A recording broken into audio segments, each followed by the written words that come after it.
All right, Axel, do me a favor and say something real quick.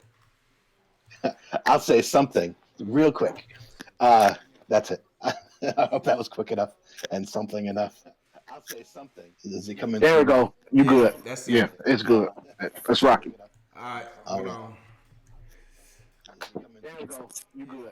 I gotta Yeah, mute it's this good. one other one. Then Let's we should rock be it. good. All right, cool. All right, man, 14 people in here already. All right, y'all. My apologies for that.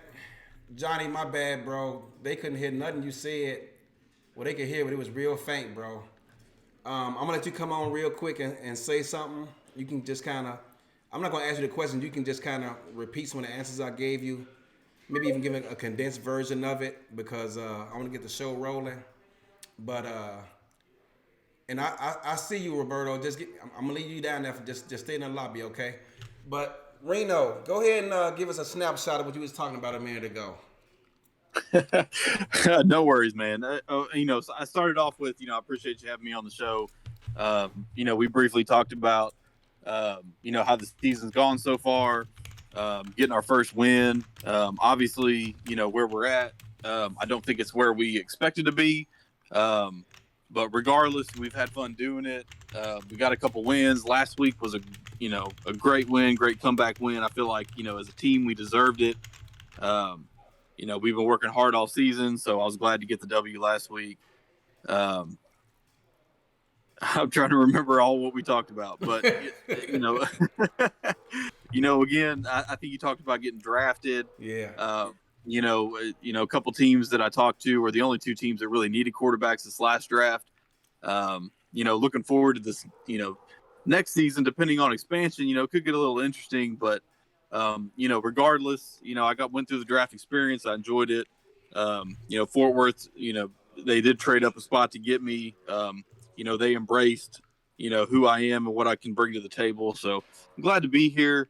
Couldn't really ask for more. So, been a struggle as far as the season goes. I think as far as W's go, because we're all here to win, but fun regardless. And I can see, the future's bright. I think here in Fort Worth, so we're all looking forward to it here. You see, that's the kind of the kind of attitude I like, man. To hear, man. You're having a down season, but despite all that, you guys keeping your head held high and your chest stuck out, and you're confident that your ball club can turn things around, which I know that Fort Worth is capable of doing because you guys had the same coaching staff that they had when they was running things over there in Queen City before getting the team. So I know they know how to stack up W's. It's a matter of getting a personnel grouping that they need. Everybody fit in the right place and trying to figure out who can do well best. I kind of got out the gate slow over here in Arizona this season, not having the Hands brothers and trying to get Connor and Ryan to do things that they weren't really comfortable doing just yet. And as a result of that, it hurt us. And so I kind of had to find some things that they more comfortable doing until they can develop into the players I need them to be.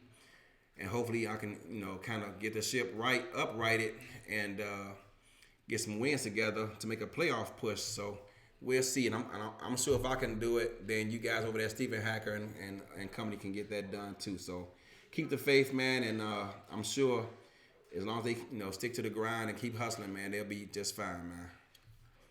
Oh yeah, absolutely, man. We're definitely grinding over here, and we'll make a good push towards the end of the season, and looking forward to next season. Oh, absolutely, sir, absolutely. But don't say next season yet, man. It's never over, man. You know it's a you guys are congested over there in the Tex-Mex division, man. So ain't telling what could happen, man. Just keep the faith. That's very true. That's very true. I think the leader in our division just has 4 or 5 wins, so you never know. You're right. Never know, bro. Never know. But again, thanks for coming on, man. I'm sorry I had to rush you in out of here, man. I was not anticipating this many guests coming on, and it's crazy. But yeah, so sorry about that. But you guys keep stacking up them W's, and who knows, maybe you'll be on another segment of Club Dub. Hey, I appreciate it, man. Thanks for having me again, and I appreciate everything you do for the league. All right, appreciate you, Johnny. Now again, you guys, we had a problem with Leonard Butler. We couldn't get him going, man. His internet seemed to be crapping out. That does seem to be on his end, and unfortunately, we couldn't bring him on today. But you know, the way Louisiana playing, I'm sure he have another opportunity down the line somewhere. So unfortunate, but it is what it is. But yo, we're gonna keep this show moving because we also couldn't bring our other Club Doug segment, gentlemen, because he's having some issues as well. But it's all good. So Axel has some things to do with his family, so we're gonna try to move this show along. Him and BJ forming a team out there, or trying to form a team, excuse me, should expansion happen. Like I said, I think we at 83 as of Sunday. Need to be at 90 by the end of the month. And but yo, without further ado, I got my man Axel Raven. He's joining us via video, and I got BJ audio only. What's going on, fellas? Hey Eddie, how are you? Doing good. I'm doing good, Eddie. What's going on? Oh, You know I'm man. always down to come on, bro. Oh, for sure, man. I appreciate it, man. My Chi-Town love, man. What's up? Chilling, man. Chilling. So, Minnesota bid, BJ That's right. and Axel.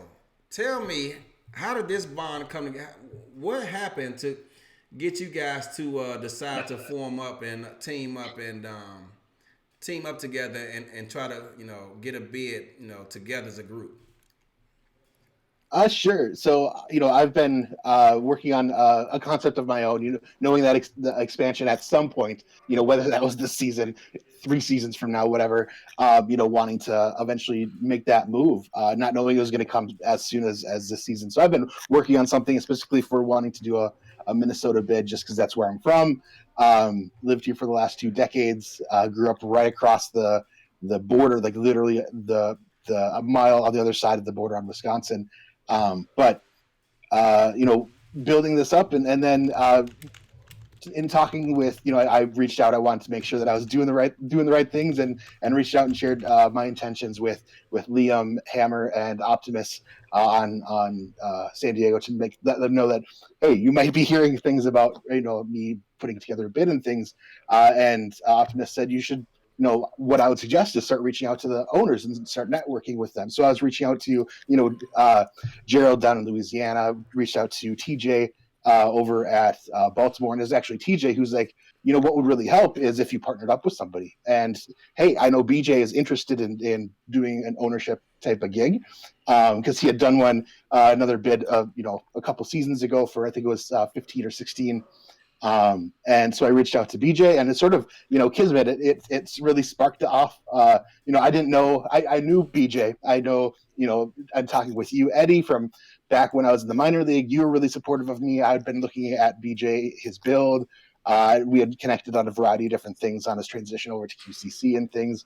But yeah, didn't know his Minnesota connections. I knew he was in Chicago, but it was really excited, and we were aligned on so much around like the philosophy of how we want to build out this team and the culture that we want to do and what we want to sort of the impact that we want to have in the league. So Yeah, Go ahead, BJ. I would have to. I got to echo his sentiment.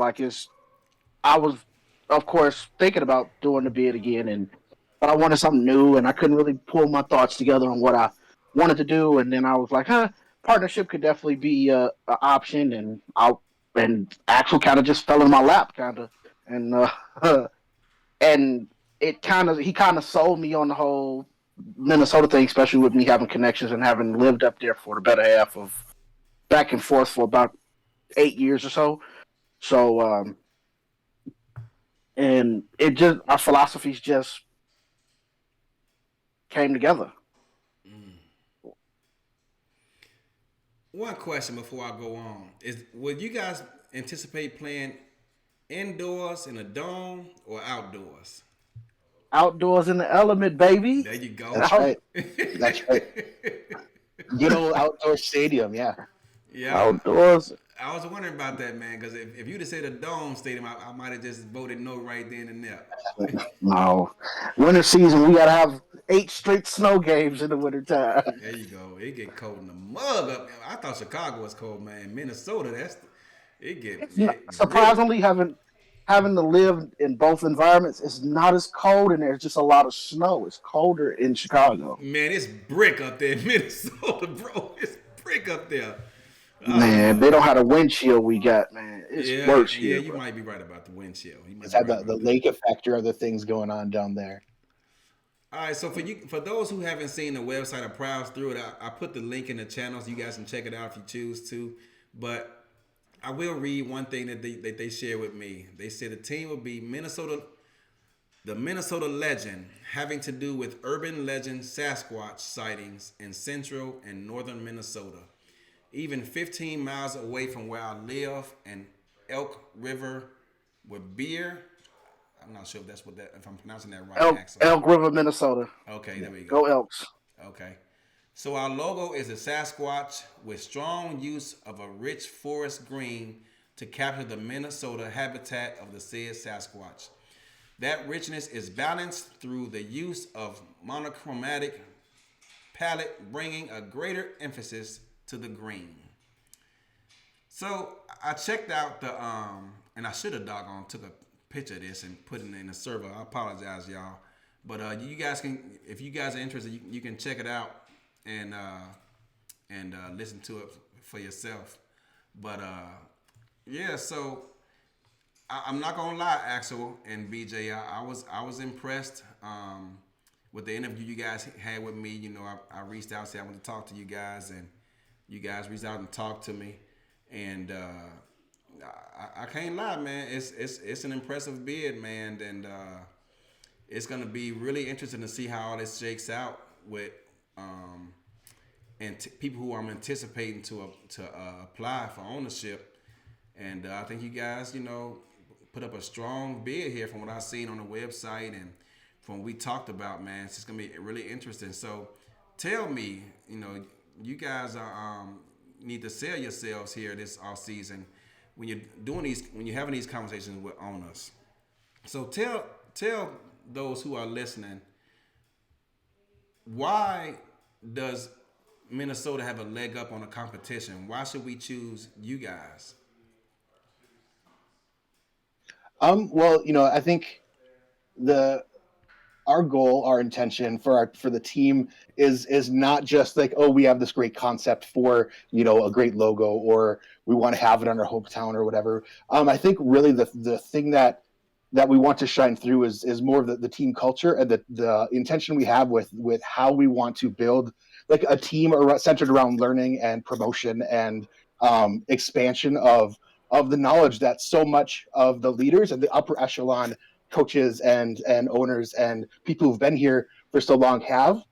So how do we get that to trickle down faster and further and give people opportunities to rise up?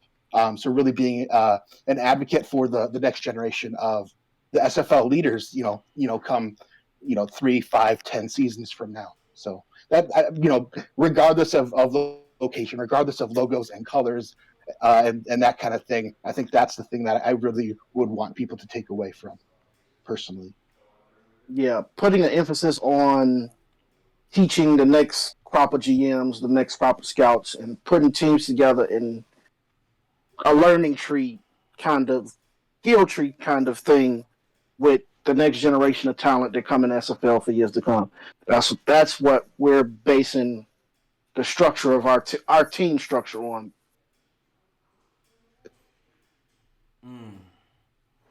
So, BJ, I just got a interesting anonymous question someone asked. Why, you've been in the league for a while and have, you're a veteran in this league, been a player, been a GM before, you're a GM now. Why not try to get a team on your own instead of teaming up with Axel?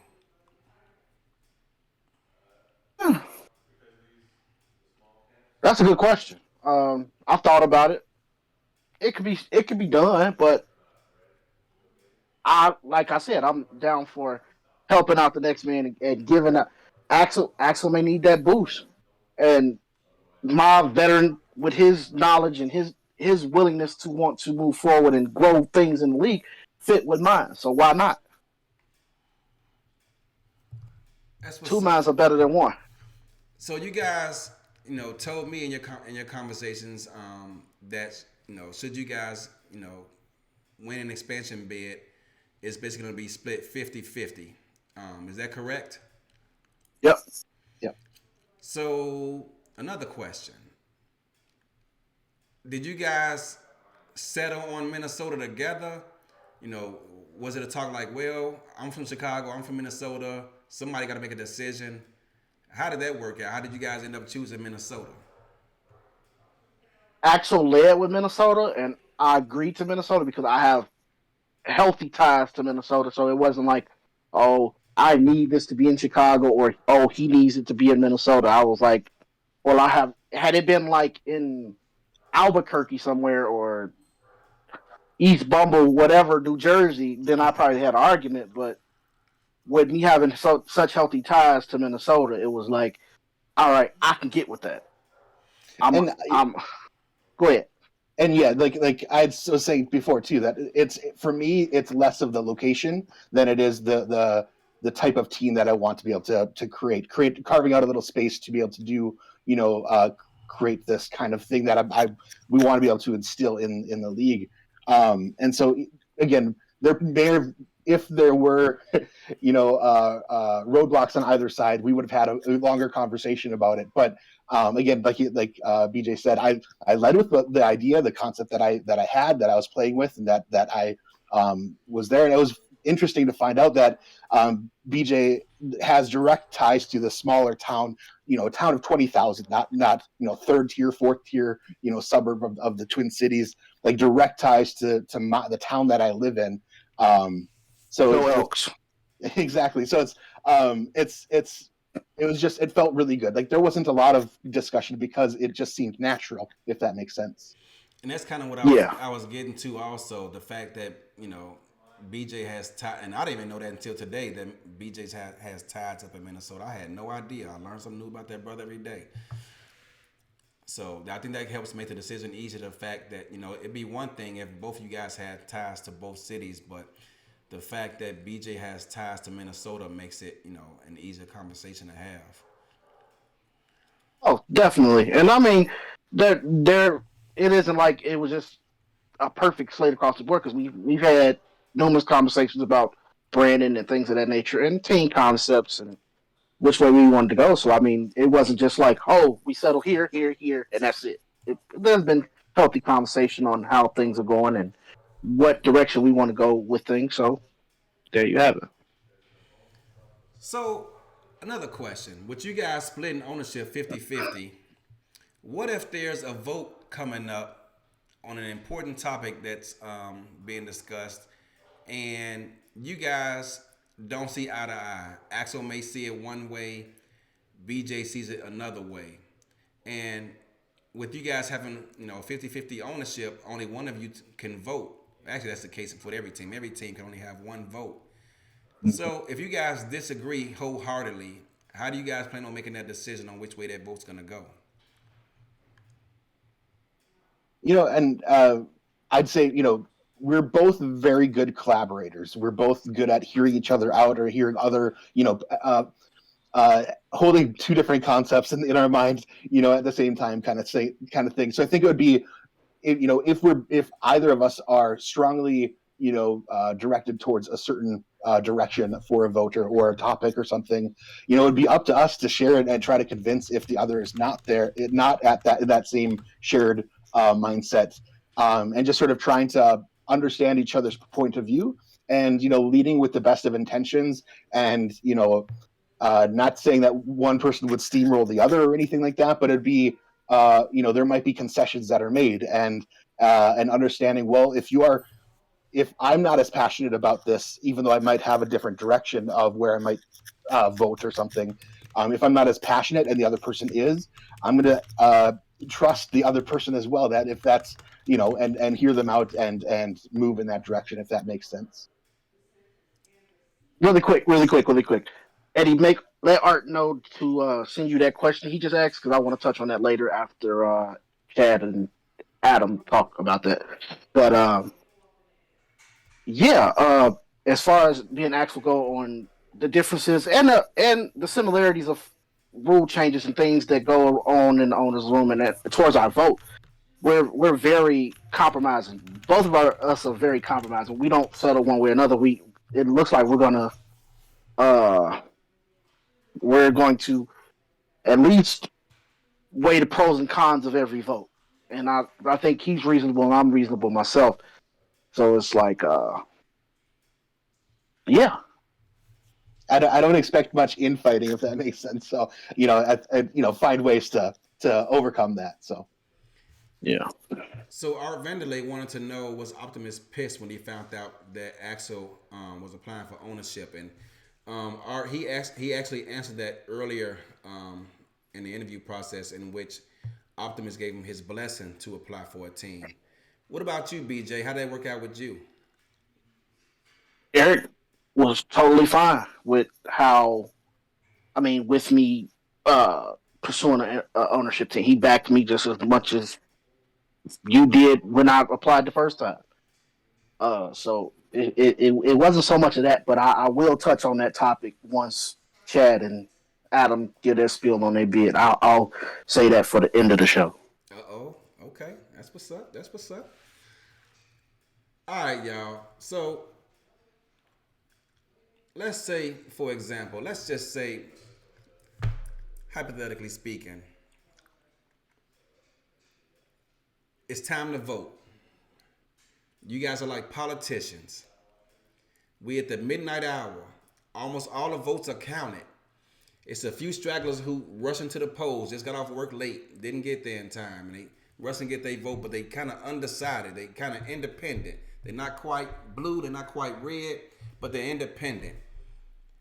What are you gonna say to those individuals that they haven't heard already to say, you know what? I think I'm gonna vote towards Minnesota. It's your time to shine. You got a couple minutes to tell them what's going on. They undecided. They don't know which way they're gonna vote for you, or maybe vote for Chad, or vote for Ethan, or whoever else. You got one shot, like Eminem said. What are you gonna tell them to say? All right, I think I'm gonna go ahead and vote for Minnesota. this opportunity comes once in a lifetime.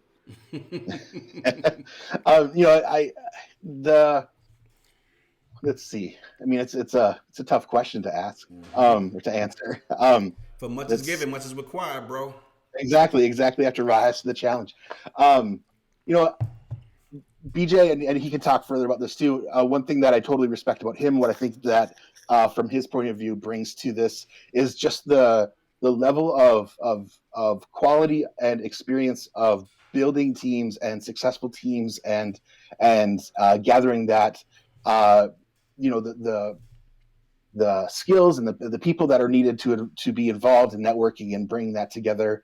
For me, the thing that I'd love to be able to bring to the table is the idea of what's next for the league. What are things that we're wanting to do, but people don't know what to do. I work in that space. I work in the innovation space professionally, and prototyping and iterative stuff. And so I'm not afraid to get my hands dirty. I didn't know, I'd never streamed before, so I started up my own streaming show. We've got a lot of success there. I never really put together tutorials, so I put together a tutorial on scouting. I want to be able to put together a lot of that type of stuff and apply that. I want to be able to make and do that for the league, like beyond that. And I think stepping into that as part of an ownership, as part of a team, using our team as that trial spot to be able to create this content and other things to help the learning things, and whatever we create for our team, I could see sharing outside of the team to other teams, to the league itself in general, to help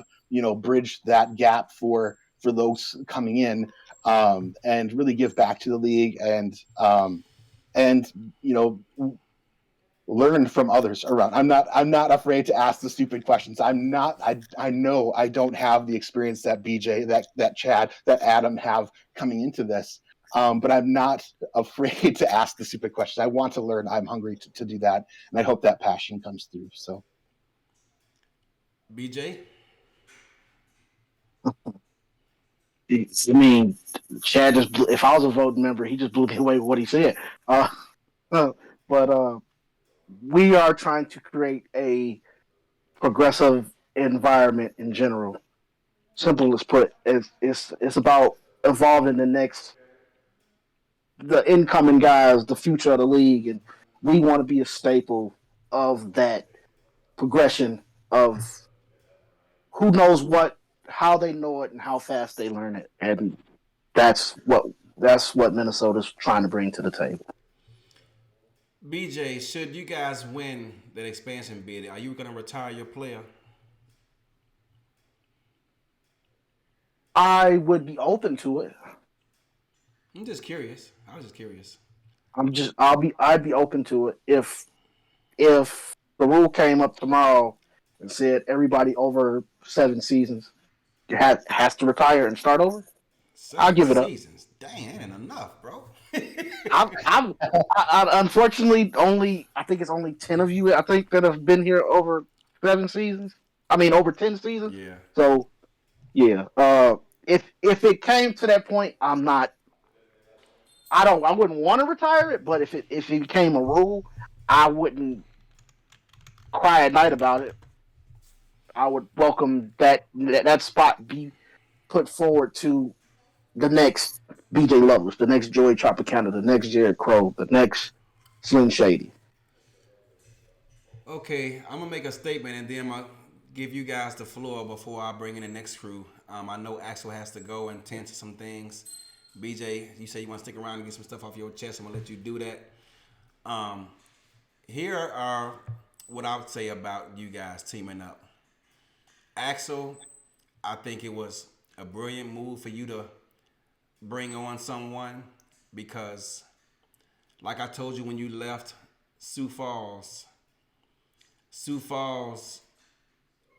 in my opinion, which doesn't make me right, wrong, or indifferent, should have done everything they could that was feasible to keep you in a Sioux Falls jersey because you do a lot for the league. You're a shining member of your team. Your presence is felt in game chat, in Discord, on game day, and pretty much everywhere. You've started, you've done more to contribute to the minor league, so they could have used you in that aspect because you guys, you could help recruit because you have such a strong presence over there in the minors. And they should have fought harder. I don't know how hard they fought, so let me not say that. But they should have. I would not have let you leave unless you're asking for ownership or something like that. There's no way I'm letting you take off that jersey for the last time. It's just not happening because you're, in my opinion, one of the bright spots of this league, and you've only been here a short time. All that said, you have all that going for you, but your tenure in the league isn't that strong. This is your second season as a pro. So your tenure in the league isn't, it's not. It's held. It's going to be held against you by some. I just put it that way because you don't have a lot of time in the league. That said, we have owners who are owners now. I look at Jacob.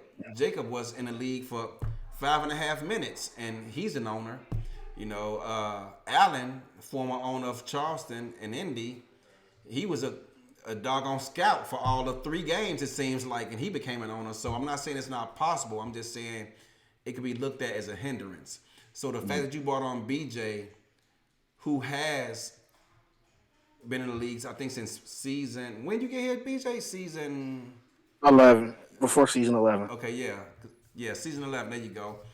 So the fact that you brought on BJ, who has a lot of time in this league, has been a GM in Houston. In Houston, was a GM again in Queen City. And he did wonders for Houston. Houston was this close twice of going to the championship game. And we fell just short. He went over there to Queen City, and sure enough, they won 8 games in that first season. He brought that staff together. So, he didn't do it by himself. Of course, it's a team effort, but he put the pieces in place to make that happen. I tried to steal a couple of these guys before he went over there, and they both told me no, I'm staying over here. So that means something. You're also coaching now, so you took on that mantra. So you're coaching the offense. So you guys got a lot of things going for you, and I think you should do more of try to talk to all the owners and say, hey, what can I do to make my bid stronger that will perhaps win you over, above all others and get your vote. So if I were you guys, I would stay in those owners' ears. Say, hey, what can I do? I'm not saying nag them to death or nothing like that. You want to chase them away. But just reach out to them once or twice a week and say, hey, man, this is what I'm trying to accomplish.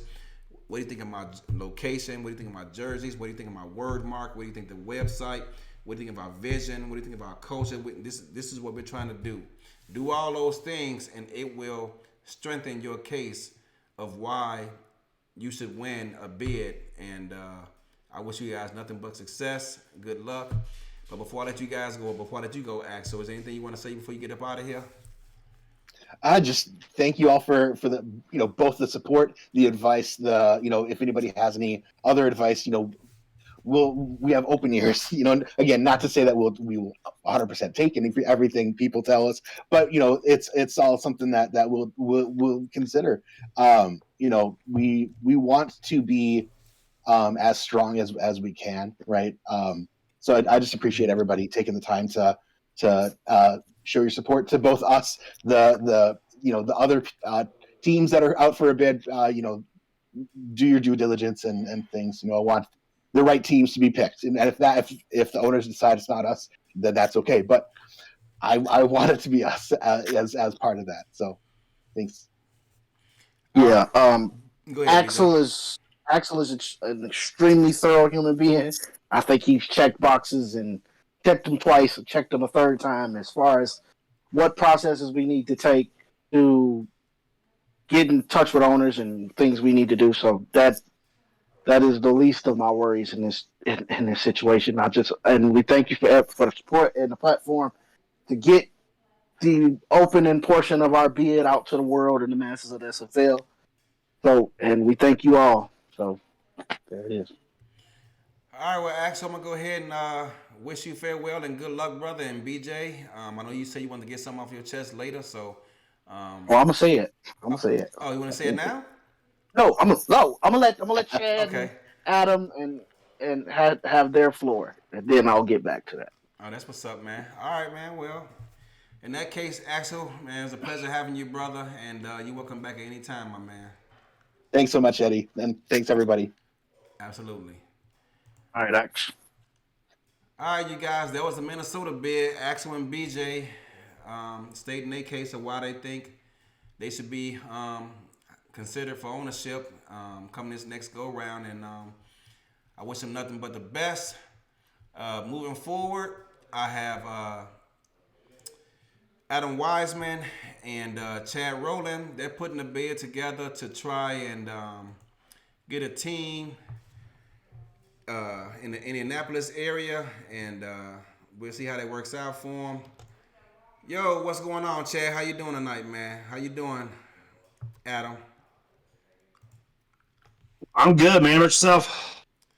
Oh, man, I'm over here stressing about DC this week, bro. But other than that, I'm doing good. I'm over here stressing about Sioux Falls, so we're even. I've got Baltimore, so I don't want to hear it.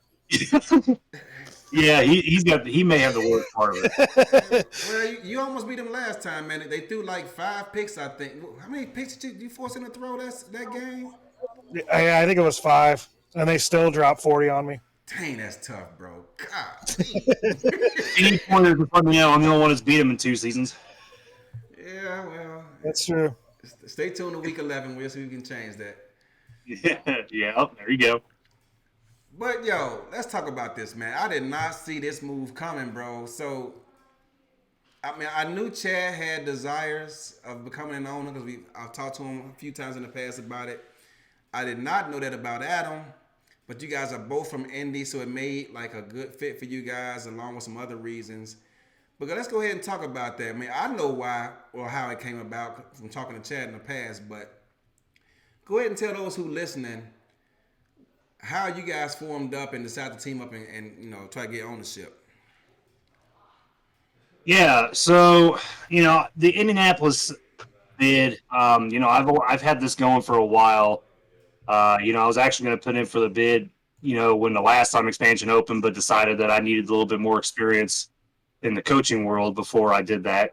So finally when it came time, when I heard the rumor about this, I kind of ramped that stuff back up again. But my stipulation was if I ever was going to co-own with anybody, it was going to have to be with somebody in Indianapolis. And it's crazy because Wiseman lives 20 minutes from my house, but it took going to Texas to meet him.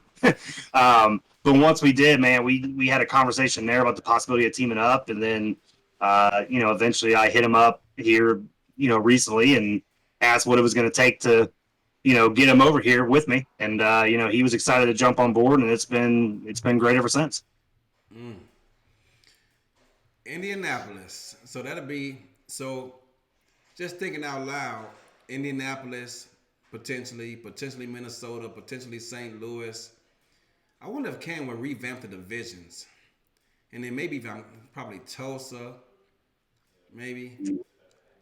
I'm asking to be in your division so I get to play you every year, Eddie. Oh, there you go. hey, that's what's up, man. Come on down, man. Come on down, bro.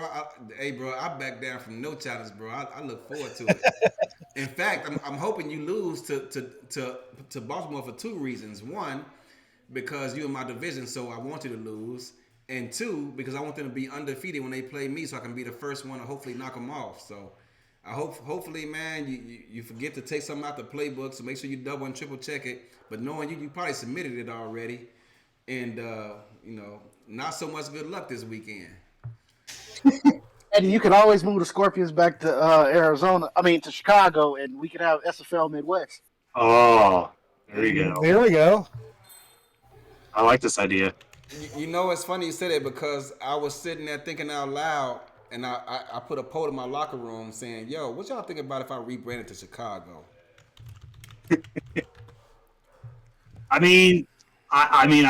If we ended up getting the Indianapolis team, that would definitely be a fantastic rivalry to have between us and Chicago. So make it happen. Stay tuned. We'll see if Cam. But then again, I just painted my wall. I got this A up here. Like I said, I paid a lot of money. I paid too much damn money for that. So I don't know. We'll see. Yeah, true. But no, it wouldn't be Scorpions, Bo, man. Come on, man. They die up there. But so you guys got this bid. You're proposing. Tell the world why you guys should be one of the teams picked for expansion instead of the others. I'll let Adam go. Above the others. So one of the big things, kind of talking with Chad throughout this whole process, one of the big things that kind of separates us from some of the other bids is we both have the experience coaching the SFLM, and really in those locker rooms, because those are league-owned teams, the coach is the owner in effect. So you're controlling the locker room. You're really in that owner role in the locker room. So it gives, we both have that experience, that's the only really thing you can kind of have in the SFL to give you that ownership experience is the SFLM and being a head coach. So we think that separates us, Chad's GM experience in Baltimore and really helping build that team into the championship team that they've become. He's the reason why I don't sleep at night, is because he built that team so well that TJ and T-Pat can do whatever they want with them. So that experience and then my coaching experience as well as his now with London, I think we just have everything that you would look for in an ownership group who knows the SFL, our time in the SFL.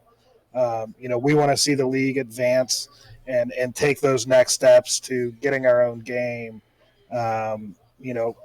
different TV packages or TV channels we can be on. So, it's not just about our team. It's also about, seeing the league grow. And that's what we want to see from the SFL. That's what's up, man. That's interesting. But, it's my daughter just knocked me off my whole train of thought. I had a question lined up, a good one too, and she just messed me all up. Now I can't remember what I was going to ask you. But moving forward, so you guys forming up.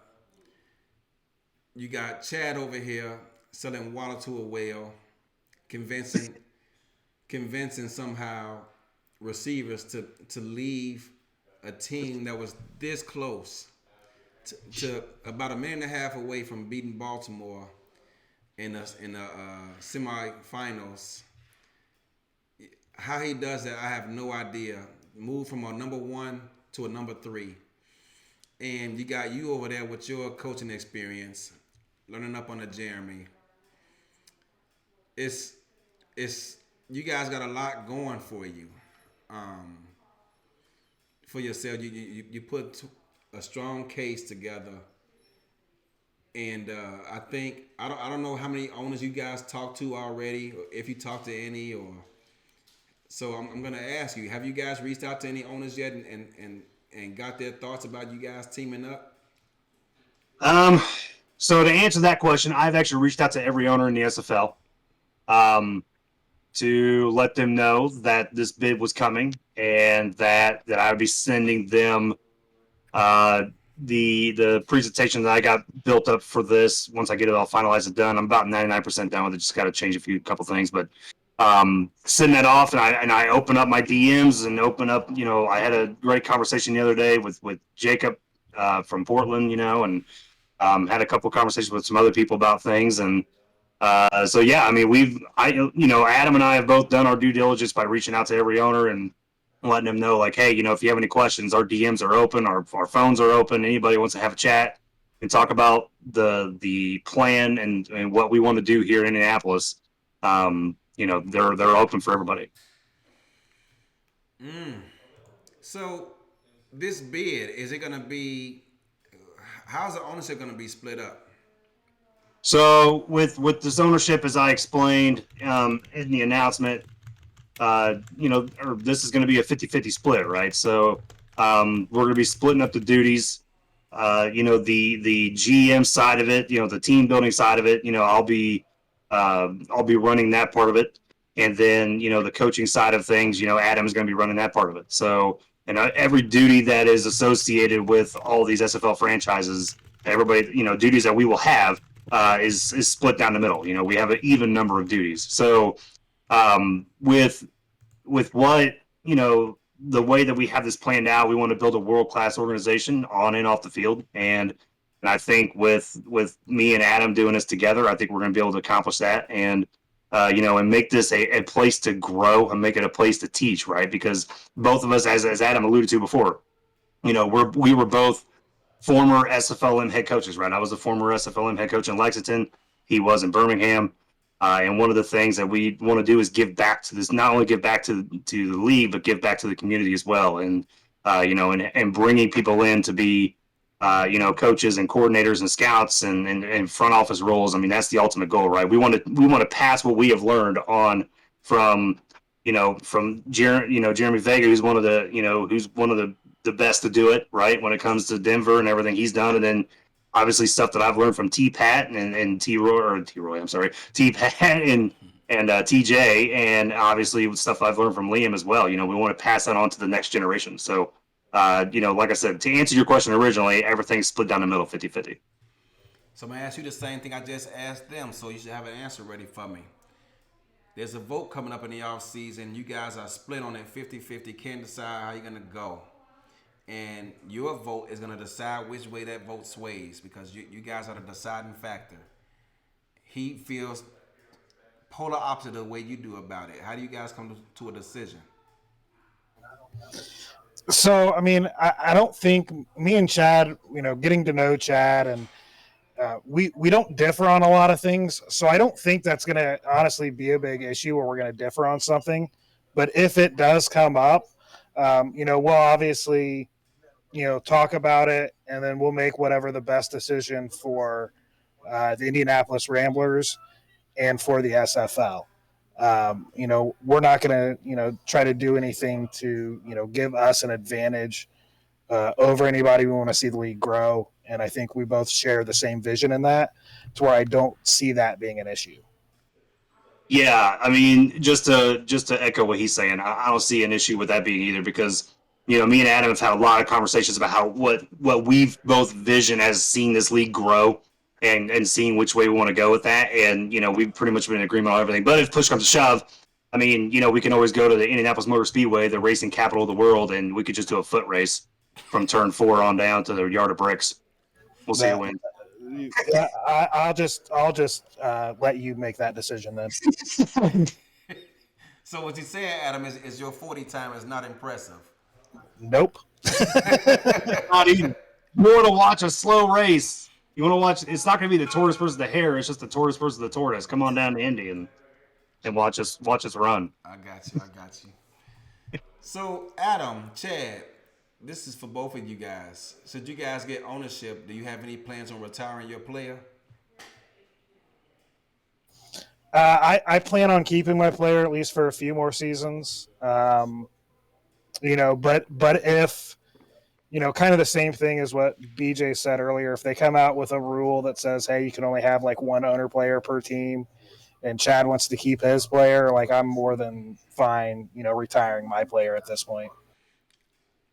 Yeah, I mean, a little insight, not really insight, but a little, let's just say with my chest, right? I mean, that's what we're on. So, the plan, if you actually ask Liam, was actually I was going to retire my player after this season, and try to go down a different avenue. But with what we got going right now in Indianapolis, if we are able to get Indy, obviously I probably would keep my player, and then once we found somebody that could come in and be a good fit for our locker room and that plays a defensive end, I have no problem moving out of the way and just sticking to ownership and letting the next generation come up and make Rambler football the best it is. Look at that man say Rambler football. All right, talking like a coach. That's what's up. All right, y'all. So I gotta admit, I'd be happy for you guys to get your squad. I do like, I love competition, and I would hate to lose Adam out of my division should my team not relocate to Chicago. So that would be a sad day for me. I mean, I'd be happy for you guys personally, but I like competing, and I'm sure Jimmy has taught him a lot, and so I'd be kind of disappointed knowing that that knowledge is leaving my division because I don't, I know I always complain to Cam about my schedule, but I do like the competition. Sometimes I think Arizona gets the raw deal, but I can't say that anymore now that each team in the division plays the same teams. But I like I said, I like the competition, so it's it'll be kind of if I vote no, that'll be why, because I don't want Adam leaving my division. So yeah, it's more you're just scared of Jeremy coming back. That's exactly what it is. Yo, you know what? I'm glad you said that. Did you not see the last game he played against Jeremy? Bro, if it wasn't for that damn kickoff return and DJ fumbling deep in our own end on like the 15-yard line, yeah, Arizona wins that game, bro. I don't care what nobody says. Man, dude, I hadn't lost a sim since like Wednesday when I put in the final game plan. I'm like, okay, this is what I'm going with. I think I ran like The pain. BJ, bro. Bro, to see DJ fumble, bro, I'm like, oh my God, this what they gonna this how we gonna go out, and then to see Riley Quintero with that kickoff return, I'm like, come on, man, they just not gonna let us have it. Is that what we doing? Man, dude, I wanted that win. So, dude, I had dreams that week. I think it was Thursday night. I had a dream that we beat them, and man, oh my God, the locker room was going crazy, and because there's no way if I beat Denver, I'm losing to Vancouver the following week. I'm sorry, no disrespect to Vancouver, but I guess it's kind of oxymoron, but there's no way I'm beating Denver and then losing to Vancouver. Man, we was going to the chip that year. I'm sorry. But it's all good, man. So y'all gonna figure it out, hash it out, the 50-50 nonsense and all that. That's all good. I'm gonna ask you the same question I asked them. Ownership, whether you get a team or not, you got 11 teams. How many teams is it right now? 23? You got 24. 24. Well, you got somehow let's say it's 25 teams, and it's split down the middle, 12 and 12, and that 25th team is the team that's gonna decide whether you get in or not. And right now they voting independent. They're not going red. They're not going blue. They independent. It's up to you. What can you tell that owner that they hadn't heard already? And you got like 2 minutes to talk to them and say, "Yo, this is why you need to vote for us to get a team over here in Indianapolis." What you gonna tell them? I was going to let Adam go first. Yeah, and I was going to let Chad go. Hey, we've been around the league. We both me and Chad came in. I want to say about a week apart or days apart into the league. So we've been around since season 13. We've seen this league grow.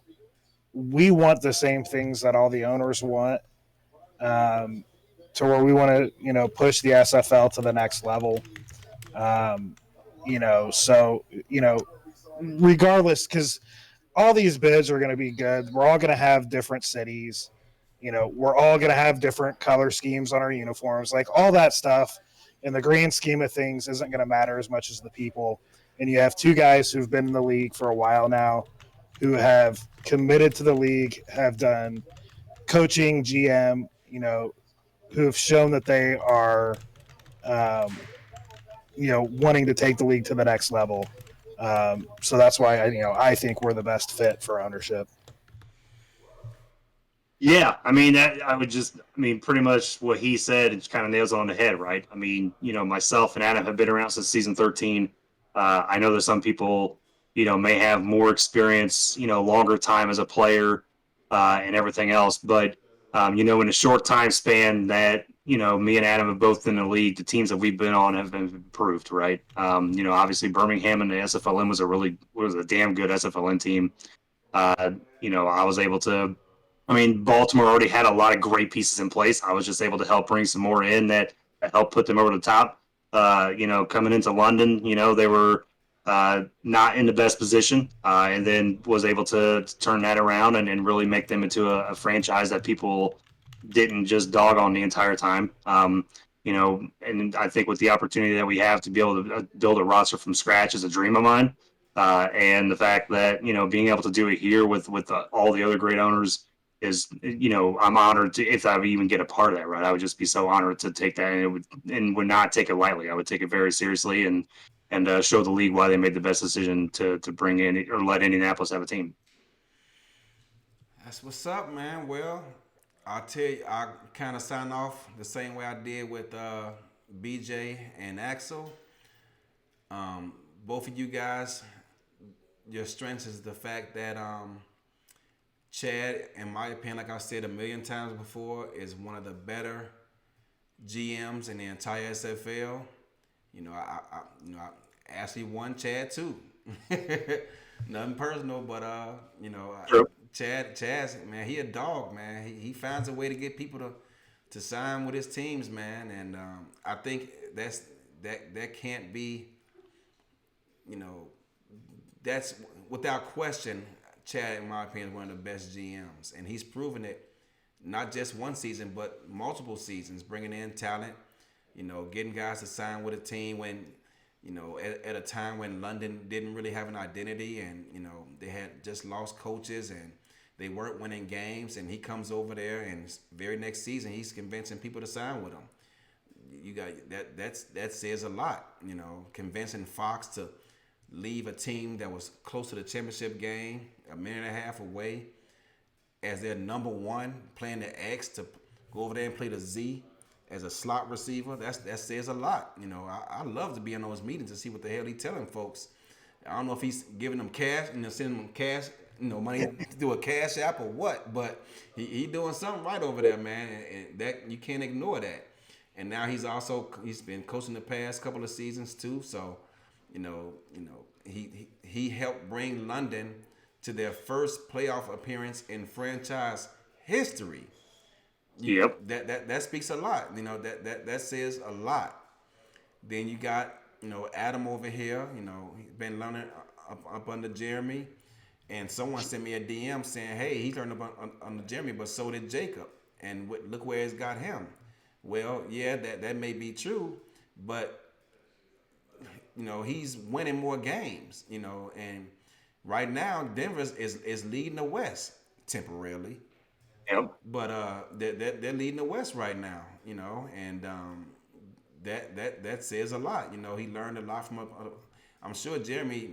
I don't know if he told him all the tricks, but you know, here he is competing, leading the West in his second season coaching. So, you know, that speaks a lot, and you got to pay attention to that. And both of you guys got a lot of tenure in the league. I would encourage you guys to continue speaking to all the different owners and, you know, getting your name out there, and maybe even a website like Minnesota did. Because right now, I think LA getting a website really helped strengthen their bid. They already had a strong bid, but their website, I think, helped push them over the top over some contenders. And I think you guys would be wise to kind of do the same thing, or if not, something else creative, to kind of, you know, stick you guys out above, you know, the rest of the contenders. So keep doing your thing out there, and you know, it'd be, you know, if Liam does lose Chad, that'll be a monumental loss for the organization, because Chad helped put that team back on the map, or put them on the map, I should say. And Jeremy will either have to come out of retirement or find somebody else to coach. I know he enjoying retirement right now, because every time we talk to him on this channel, I don't think he even knows what's going on in the SFL, because he just enjoying, you know, drinking pina coladas or whatever it is he doing these days. So you guys got a lot going for yourselves. I encourage you to keep it up. You know, don't stop grinding just because you got that bid out there. You know, don't allow just your name and your resume to speak for itself. Keep, you know, pressing forward, and doing what you got to do to continue to put Indianapolis on the SFL map. So before I let you guys go, anything you guys want to say for yourselves? Yeah. So I'll real quick here. We do have a Twitter, so at Indy Ramblers. You know, if you guys want to follow that, we do have Facebook, we do have Instagram, all those other things as well. You know, we got some other things that are coming down, you know, that are in the works. So we'll, you know, do that. I'm not going to put a page on Pinterest, Charles, so calm down. I know you're a Pinterest fan, but Charles said thanks. something about you guys got a Tinder account too. Can you confirm that? He would love for me to have a Tinder account. Trust me. He can't keep his damn hands off of me. So here's the thing. Let me explain this a little bit. The Rambler, because I seen some questions in there about the Ramblers. So the Rambler was an actual, back in the '60s in the IndyCar. They were actually testing a type of engine for the IndyCars that were supposed to be the future of IndyCar racing, and it was called the Rambler engine. And so that's where the name from the Ramblers came from. And then, you know, the colors, you know, black, white, gray, and brick red. You know, I want to explain the colors real quick, and then I'll let Adam kind of finish up. But black and white, obviously, being for the checker flag for the Indy 500. And then, you know, gray is obviously in respect to the USS Indianapolis, right? You know, being able to represent that and represent what that means, you know, as well. And then the brick red, you know, obviously that's for the yard of bricks at the finish line for the Indianapolis 500. So we really have, you know, a lot of, you know, deep history with that. And I know that Bo is saying something like you picked a failed engine for your mascot, and I get what you're saying, but you know, Rambler just, you know, it was supposed to be the future, obviously, but with the situation, you know, it just rolls off the tongue really well. The logo, I think, looks fantastic, and you know, I know it was a failed engine, but this is something that's going to be totally different. This is not going to fail at all. This is going to be an engine that a lot of teams in the SFL, if this does happen, is going to be very scared about. So, you know, I appreciate, you know, the opportunity to be able to come on here and talk a little bit about the bid, and to show the team, you know, show the owners that me and Adam, you know, are together, and we're going to be in this together, and we're excited for the opportunity. And if this does happen to where expansion's announced, and you know, we were able to be one of those teams that was able to get it, it would be an honor to really to be a part of that ownership group. And like I said, once again, if any owners, I've already reached out to y'all, but if anybody wants to hit me up and learn more, please let me know. Yeah, and I'll just kind of echo what Chad said with the name and colors. I live less than a mile from the Indianapolis Motor Speedway. True. It's one of the race day is legitimately my favorite day of the year. I specifically live here because of the race. I've been going for 20 plus years straight. It's something that is so close to home, not just for me, but for the whole state of Indiana. It's what we kind of are really known for, especially Indianapolis. So we think it's the best representation for an SFL team. And with the colors, they just fit. Being able to honor the USS Indianapolis, which my grandfather actually was on that ship at one point as well. So, um, you know, to be able to kind of tie that all together is, the perfect bid for me, and one of the reasons why I joined Chad on this bid. For those who have not seen it, I posted their Twitter page in the comments, so you can check it out when you have time. I want to thank you guys for coming on, and again, I apologize just like I did for the Minneapolis bid. I was gonna put some stuff together from your page and the info you guys shared with me previously, and posted those graphics on here, but time got away from me, and I was out here doing stuff my wife demanded I do, and I didn't get back in time to set it all up. So my apologies, but you guys can check out the Twitter page and get more information on that, and reach out to them if you have any questions for them. But I appreciate you guys coming on. You can mute your mics if you want to stick around or take off. It's up to you. But thanks for coming on today. Thanks, Eddie. For sure. So Ethan just reached out to me, and he's gonna try one more time to via voice only this time, though, because he seemed to have some issues with his video earlier. But Ethan, if you're there, man, if you can hear me, go ahead and unmute your mic and say hello.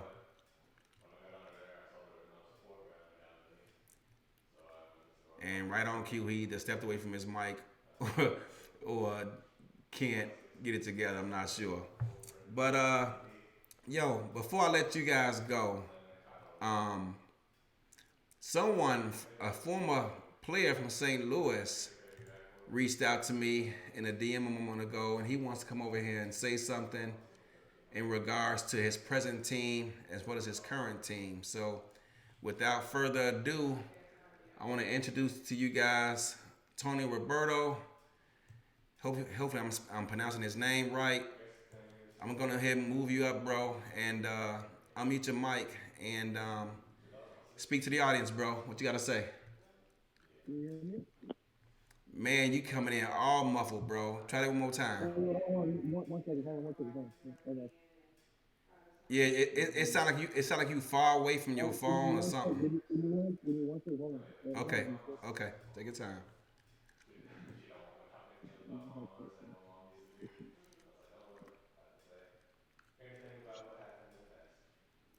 You guys hear me now? There you go, bro. What's going on, fam? Yeah, I got my headset to my ear, listening on my other things going on. So what's going on, Eddie? Thank you for having me on. No problem, bro. Anytime, fam. Hey, you know what? What's the biggest thing about it is a little bit about St. Louis and about the players that are going through the changes that they've been going through for a while. Okay. I come from St. Louis. Definitely was a big difference.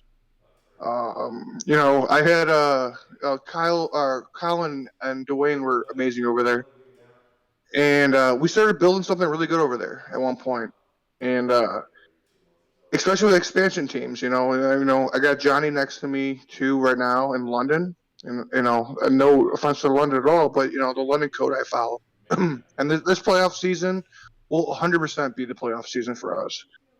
But I want to talk to some coaches too, as well as the players, how you want to recruit them, and some of the people like me who have gone through some of this stuff as well. So go ahead.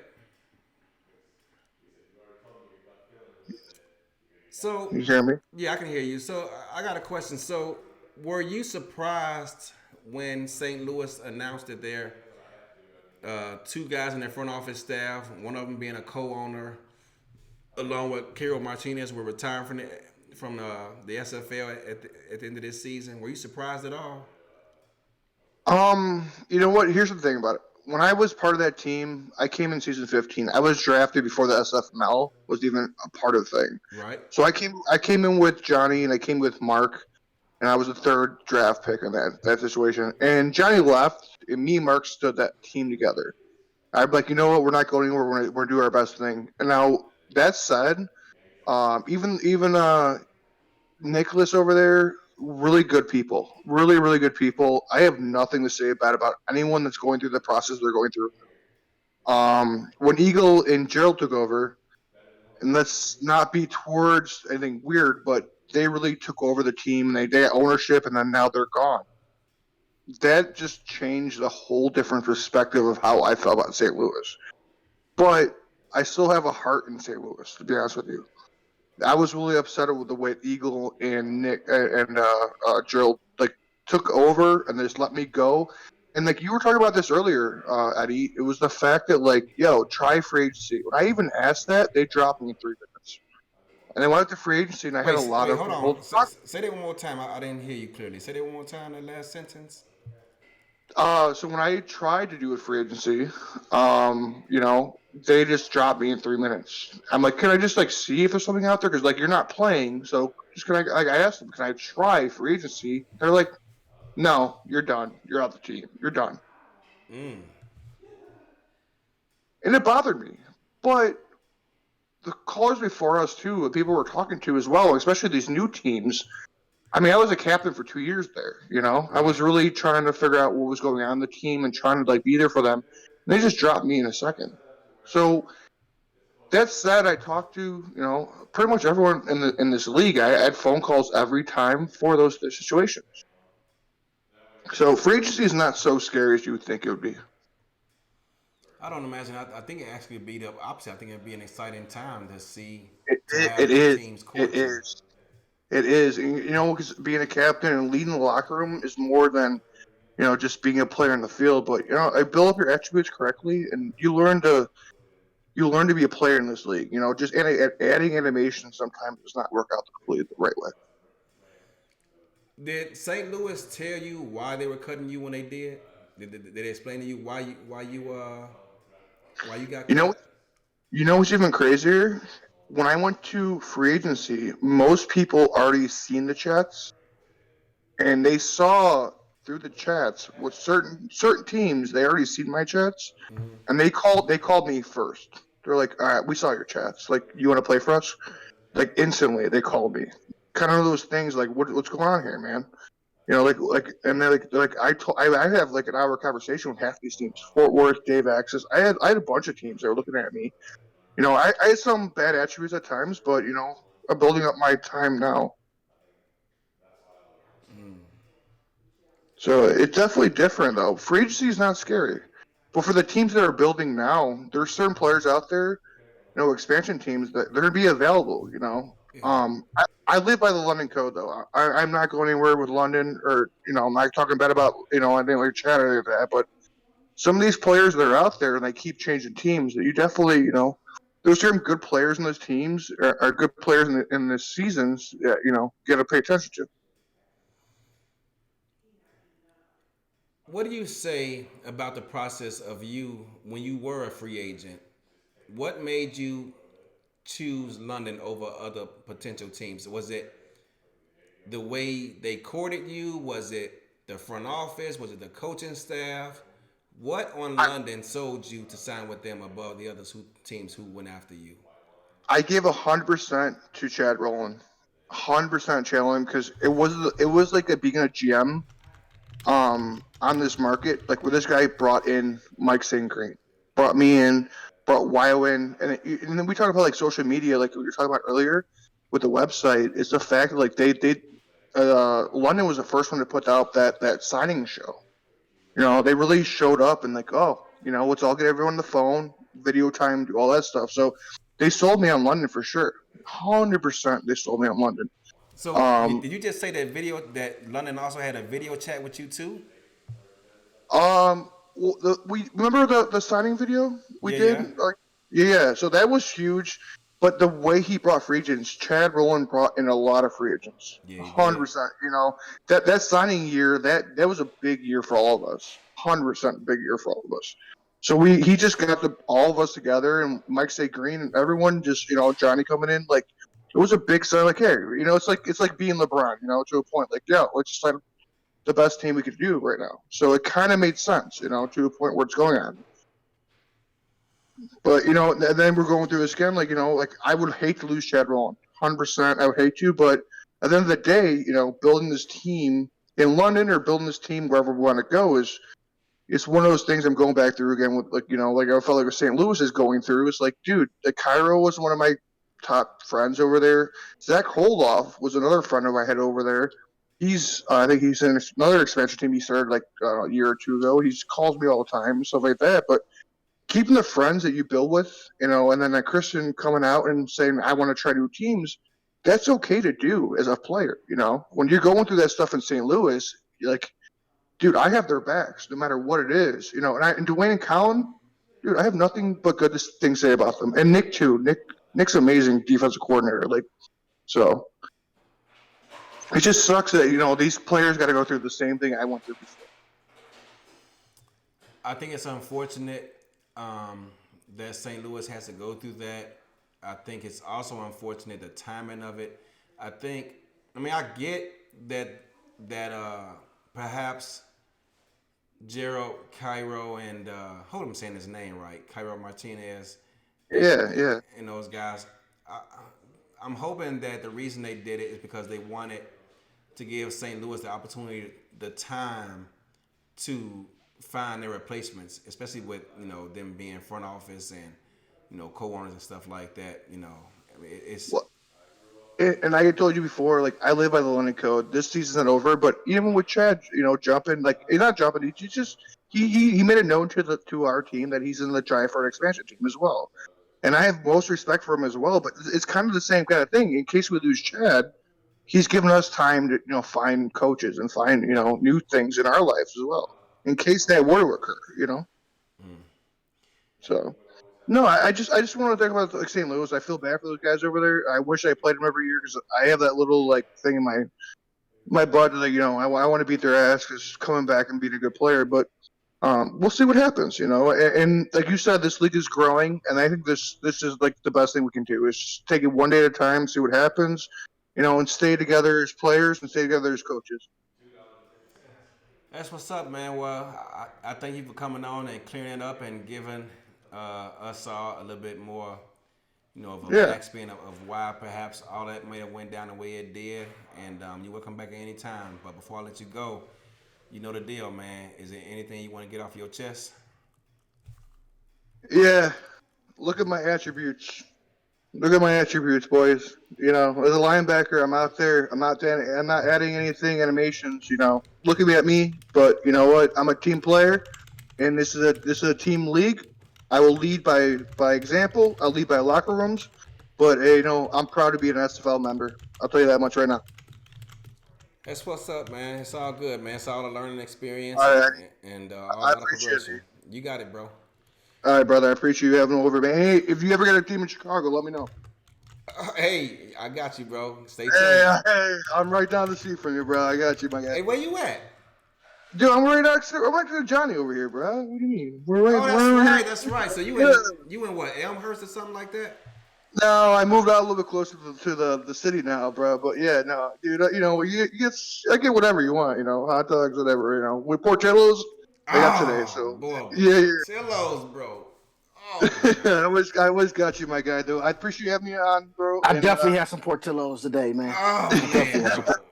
Yeah, I appreciate it. Thank you for having me on the show, right? You got it, man. All right, man. I'll talk to you later. All right, you guys. That was Tony Roberto. But before I wrap this up, BJ has something he want to get off his chest, man. The floor is yours, bro. What you got?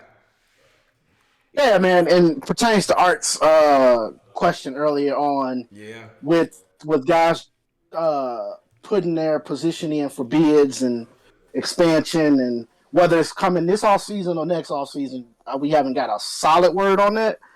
But are players of those teams upset about? Yes, I mean, my bid's been out officially announced within 2 days. I've had guys on the team that will remain nameless that tried to undercut me as the general manager and question my integrity as far as getting Queen City to their best of their knowledge. Whether if I leave today, tomorrow, or 2 seasons from now, I had players that will remain nameless that tried to basically question my integrity as far as getting Queen City moving forward and winning and getting like the dude basically said he thought I was gonna bail on progressions just because I put a bid in for expansion. Was it a team? So- Was it a teammate? Yes. Get up out of here, dog. So I will say this: there are players that are running to owners and running to other players on the team that think that since you're putting in bids in the league, and no, it was not Krim. No, hell no. Yeah, they're out here, bro. Like, and it amazes me, like, bro, how would that make me look applying to be an owner in this league to abandon my post, bro? That irked my nerves so bad when I saw that. It was just like, and Eddie, I watched you go through it, bro. As we were in the playoffs with Houston, as you were trying to build out the first Arizona team, it's a task, bro. Yeah. It's and like I'm balancing it, and for us to, for somebody on the team to question your integrity as far as where you currently stand, bro. I'm not guaranteed this team. Right. I done been through the rigmaroles of applying for teams and coming up short. I'm not guaranteed this team. My focus is on Queen City currently until expansion is one announced, and two, I had that team until we eliminated from whatever situation we got, whether it's the regular season or the playoffs. My focus will be with Queen City until it's time for me to make that transition. It's just something I had to get off my chest. Yes, it was a fucking teammate. Eddie, can I respond to that? Go ahead, bro. So this is one of the things what Chad did very well, and the way the team approached us as well, that we knew this was going to occur at one point. So maybe that's one of the things with players that, reaching out when it comes out of nowhere, those players might have to deal with that. And the locker rooms are sometimes very big. So sometimes the players I'm connected to as a captain, like they ask me these questions as well. So maybe that's just done with the response of how it's approached in your locker room. Because the way that the London ran it was very like, hey, this is probably occurring. Because Chad's been on this team before. We kind of knew it was going to happen. And then when it did occur, Liam came out and said, hey, this might be occurring. So no one's going anywhere yet. We're definitely nervous as players. But you got to understand that as a player, it's definitely nervous. If it'd be like, you're from Chicago, Eddie, like, or wherever you're from, one of you guys, but like your best football team losing a gem or losing, your coach, like knowing he's on the way out, like you definitely go talk to other players at times. And that's one of the things you got to realize. Like, it's nothing against you. It's just that and especially tonight with all you guys coming on here and like, giving bids for this stuff, it's scarier in the locker room than you guys would understand. But as captains and as players, we've been together for a long time. So it is a little bit nerve wracking from our perspective. Here, I'm gonna respond to that with this, BJ. For one, two things that makes zero sense for a couple of reasons. A, you hurting your own player by not progressing. B, you're hurting your team by not progressing. Should you not get that team, guess what they're gonna do at the end of the season? They're gonna cut you. Or C, excuse me. The rest of the general manager and owners can see our progression charts. When they see you missing progression, you think they're going to pick you up in free agency? You think they're going to vote for you as an owner when you can't even progress your own player? No. Right. How you going to convince somebody else to progress when you're not progressing? BJ, my motto, lead by example or don't lead. When progression starts, I'm one of the first people to progress right at midnight unless I done dozed off or something, because I can expect my team to progress if I'm not progressing. So that makes zero sense. And whoever said that need to be ashamed of their damn self, because that makes zero sense. I mean, that is not going to help you in any way. Right. It's not going to help me at all as pertains to this season, next season, whatever I do in expansion. and we are one of the only teams because of my efforts, Coach Commonsex, Tom's, everybody's. We are one of the only teams in the league still with 100% progression across the league. So for him, and to Tony's point, I had already told the team like, hey, if expansion were to come apart, it's been alerted to all 24 players in my locker room that I was possibly applying for expansion next season. They knew it ahead of time. It was known ahead of time. It wasn't like it came out of nowhere. But the moment it was announced, of course, being a person in the front office, some players the owners and other coaches, they're gonna share things with other members of the front office. Like, oh, look, you need to be looking out for this. You need to be looking out for that. He literally undercut me and went to the owner and was like, I would like my progressions to be handled by somebody other than him since he's leaving. Bro, no, bro. What? I got a whole season, possibly 2 seasons here, bro.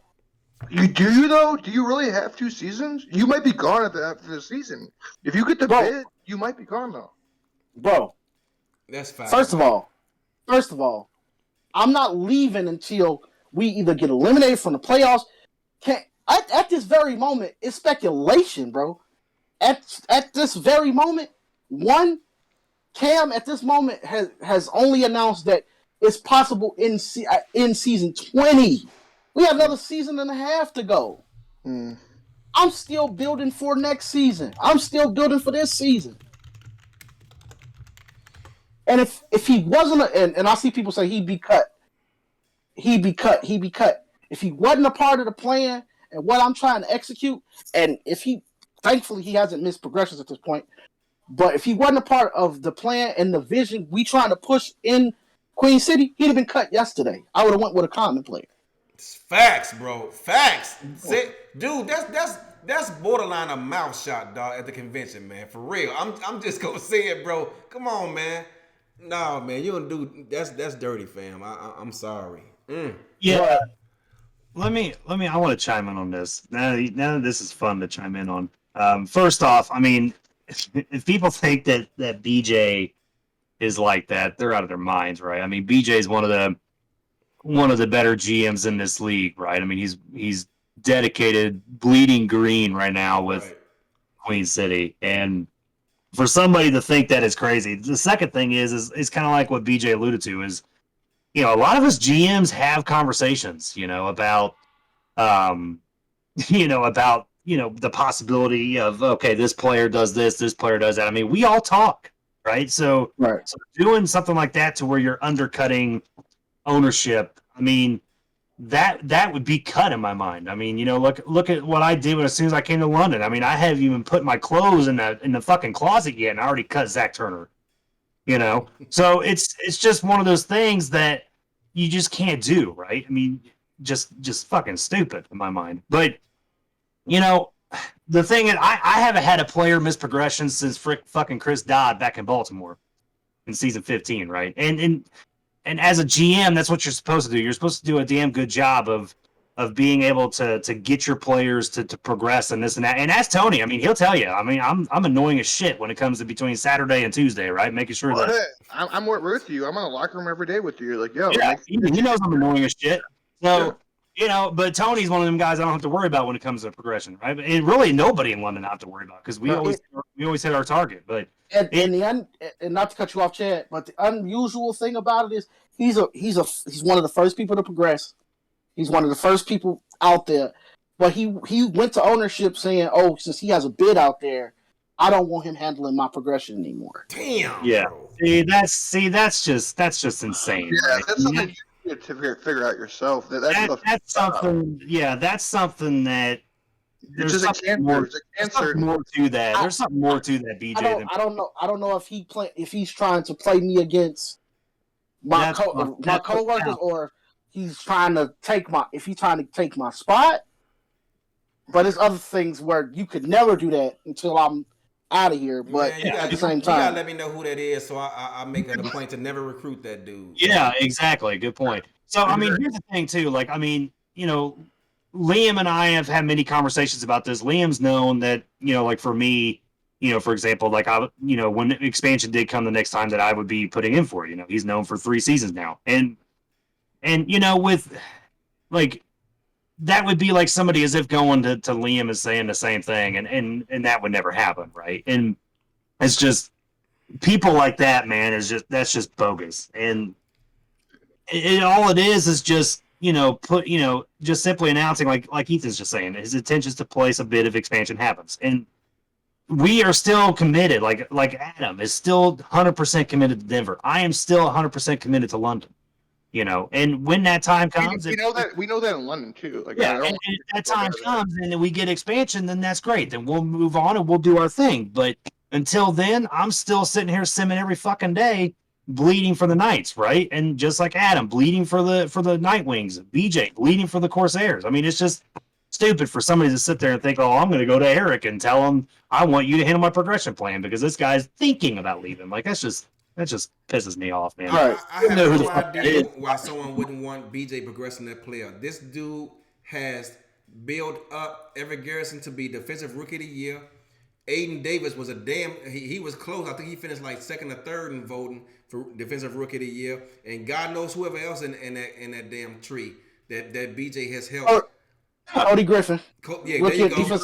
Defensive rookie of the year again. Cody Griffin, defensive rookie of the year. Come on, man. The man know what he's doing out here. And for him to have his name dragged through the mud like that to ownership, that's foul as hell, man. I'm sorry.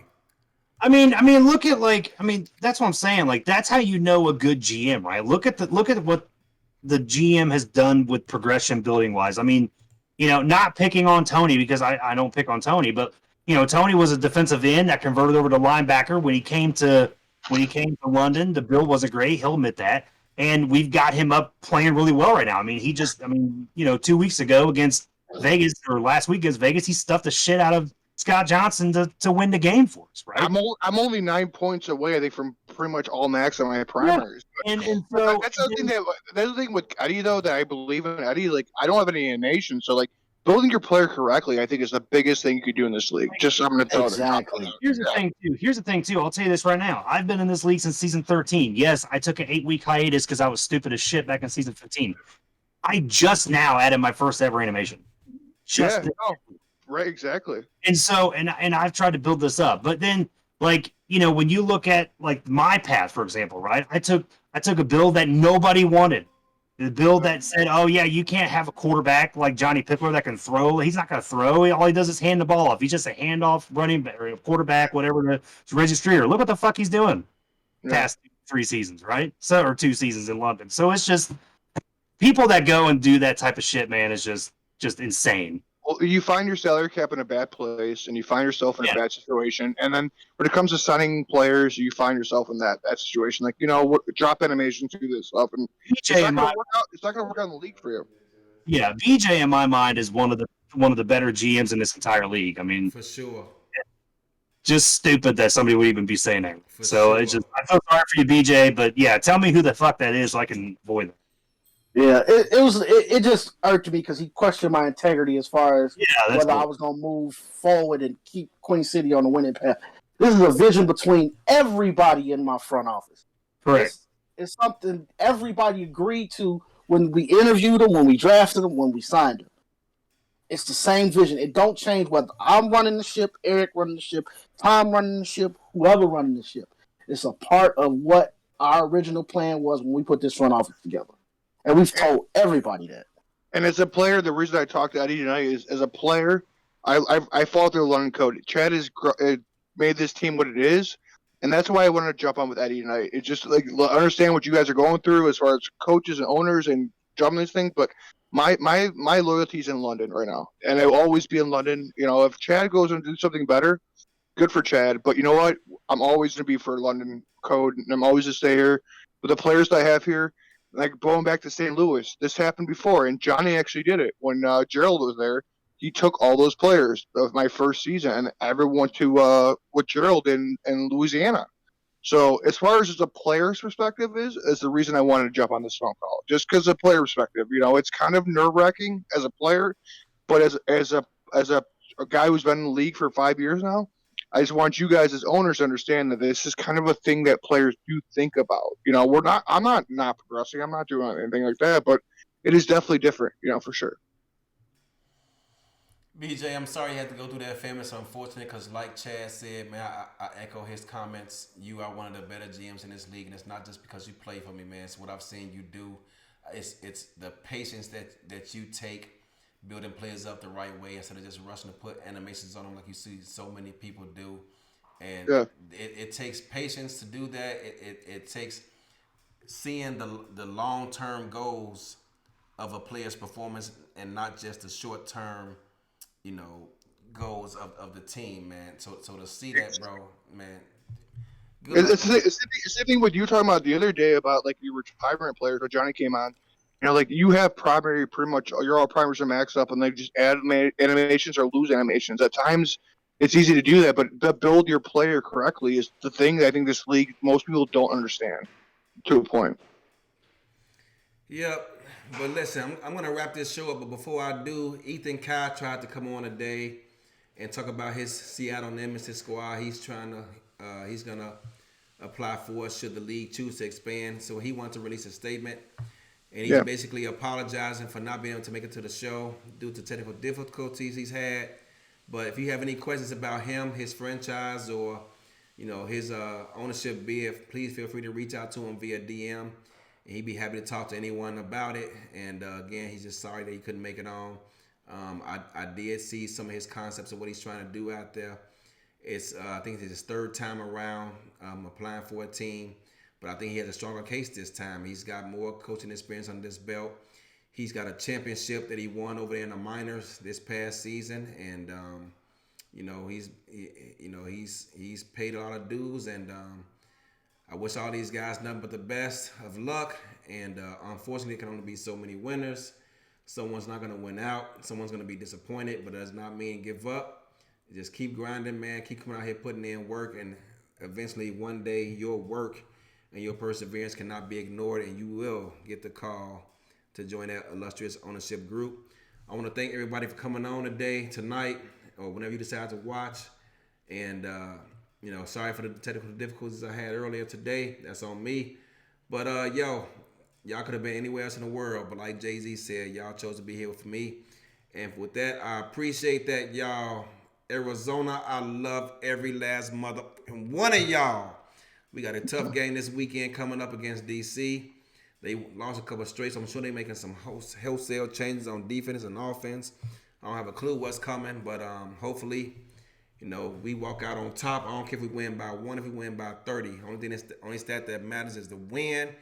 And, by the way, I almost forgot. My man, my fullback, Tariano Rivera, if I'm pronouncing his name right, came to visit me this week. Love that dude. Glad he's a Scorpion. I hope he's a Scorpion for life. Did you hear that, Tariano? That he did, he said, y'all.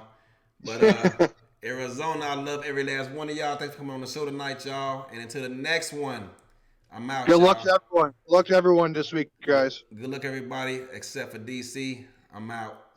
Peace. All right, guys. Bye. For sure.